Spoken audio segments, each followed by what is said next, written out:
సంక్రాంతి పండుగ అంటే భోగి మంటలు, పిండి వంటలు, ముగ్గులు, పతంగులు, గంగెడ్ల ఆటలు, హరిదాసుల కీర్తనలు.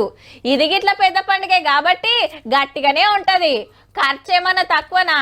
ఎంత పెట్టినా చాలది. ఇక ఆంధ్రాలనైతే కోనసీమ కొబ్బరి తోటలల్లా కోళ్ల పందాల జోరు గురించి సపరేట్ గా చెప్పాల్సిన అక్కర్నే లేదబ్బా. ఏ పండుగకి ఇంకా మస్తు రోజులుంది కానీ గిప్పటి సందే ఎందుకు అంటారా? వాజీవే, కానీ ఇది చాలా ముఖ్యమైన ముచ్చట. తెలిసినాక అందరు మురిచిపోయే ముచ్చట. ఇంకా ఊరిచ్చరొద్దు గాని కానీ ఈ కిత్తకు సంక్రాంతి పండుగ అంతా సర్కారు వాళ్ళదే అబ్బా. స్కీముల మీద స్కీములు చాలా అవుతున్నాయి. మళ్ళా ఫస్ట్ది రైతు భరోసా యొక్క విధి విధానాలని ప్రకటించి రేపు సంక్రాంతి పండుగ నుంచి రైతు భరోసా ఇవ్వాలనేది ప్రభుత్వం యొక్క ఆలోచన. అధ్యక్షుడు, ఆల్రెడీ అసెంబ్లీలో కూడా చర్చ నడిచింది. అన్ని పార్టీల సలహాలు కూడా అడిగినరు. రాళ్లకు, రప్పలకు, గుట్టలకు, పుట్టలకు, రోడ్లకు, కోళ్లపారలకు కాకుండా పండించే భూములకే ఇస్తారట. అది కూడా ఎకరానికి 7,500. మొత్తం ఎన్ని ఎకరాలు, ఎంత పైక మక్కర పడుతుందనే లెక్కలు తీస్తున్నారు. ఒక్క పారి చాలా అయిందంటే పంటకు నడుస్తూనే ఉంటది. కౌలు రైతులకు కూడా ఇస్తా అన్నాడు.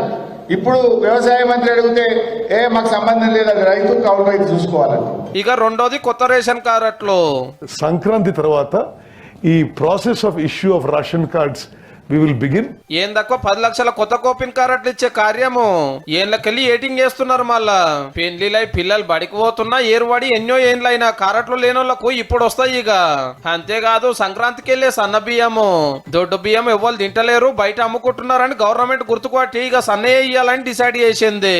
ఇక ఇంకొకటి సంక్రాంతి పండుగ నుంచి కూడా నిరుపేదలు ఎవరైనా ఉంటే వాళ్ళకు కూడా ఇల్లు లేనటువంటి వాళ్ళకి ఇల్లు ఇవ్వాలని గదన్నట్టు సంక్రాంతికి వెళ్ళే ఇందిరమ్మ ఇండ్లు ఆల్రెడీ ఊళ్ళల్లో అప్లికేషన్లు తీసుకుంటున్నారు. ఏడాదిలో నియోజకవర్గానికి 3.5 లక్షలు కట్టిస్తారట. జాగున్నోళ్ళకి 5 లక్షల సాయము, ఎస్సీ ఎస్టీలు అయితే 6 లక్షలు. గిన్ని ఉన్నాయి కాబట్టి తాప పండుగకు జోరు ఉంటుండొచ్చు పో.